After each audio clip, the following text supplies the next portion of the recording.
PTI के रहनुमाओं ने बानी की जानिब से किसी को भी इस्टेब्लिशमेंट से मुज़ाकरात का टास्क दिए जाने की खबरों की तरदीद कर दी है।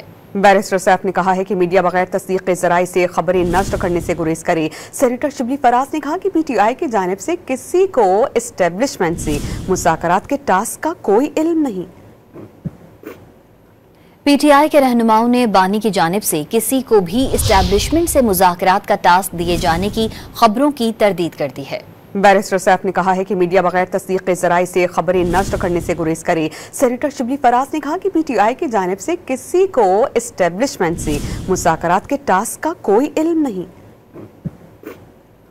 पीटीआई के रहनुमाओं ने बानी की जानिब से किसी को भी इस्टेब्लिशमेंट से मुज़ाकरात का टास्क दिए जाने की खबरों की तरदीद कर दी है। बैरिस्टर सैफ ने कहा है कि मीडिया बगैर तस्दीक के ज़राए से खबरें नश्र करने से गुरेज करे। सेनेटर शिबली फराज ने कहा कि पीटीआई की जानिब से किसी को इस्टेब्लिशमेंट से मुज़ाकरात के टास्क का कोई इल्म नहीं।